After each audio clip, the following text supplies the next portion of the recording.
The Speaker of the U.S. House of Representatives organized a meeting with the President of Taiwan, which angered China and resulted in immediate threats if the meeting took place. China declares that Taiwan is its territory and considers any interference with Taiwan as a separation from China.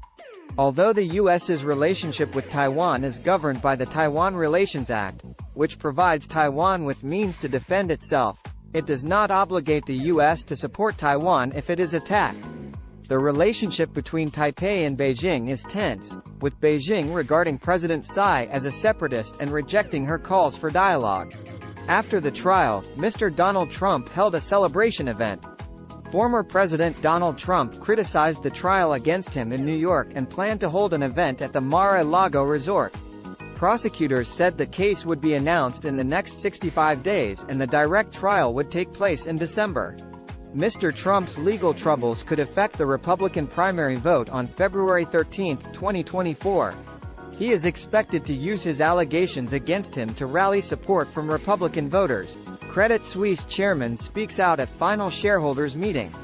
At a recent shareholders meeting, Credit Suisse chairman Axel Lehmann apologized to investors for failing to prevent the impact of previous scandals and for not being able to save the bank. He acknowledged that the collapse of the bank was a sad day for everyone and apologized for betraying the trust of investors. It is still unclear who among Credit Suisse's leadership will remain after the takeover. What will happen if the Fed doesn't make a mistake, as many people say? Tightening monetary policy to reduce inflation would mean that the labor market will not be as booming as it is now. Many experts question whether a high unemployment rate is good or not.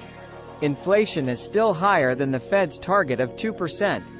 Data shows that inflation is cooling down, personal consumption expenditure and small bank deposits are stable, and house prices are falling. However, the prospect of a weakening economy could still be a headwind for real estate prices. Consumers and businesses should note that currently, any recession is unlikely to turn into an economic catastrophe. Developments in the Russia-Ukraine conflict on April 4. Russian president awards the Medal of Courage posthumously to Tatarsky battlefield journalist who died the day before in St. Petersburg. Russia suspends payments to the budget of the Parliamentary Assembly of the Organization for Security and Cooperation in Europe, OSCE, in 2023. Ukraine sends reserve forces to retake Bakhmut after Russia declared control over the city. Russia seals off all routes to the second Bakhmut cauldron. Revelations about the actual number of tanks delivered to Ukraine despite numerous Western commitments. Finland officially becomes a member of NATO. Kremlin warns of retaliation following Finland's NATO membership.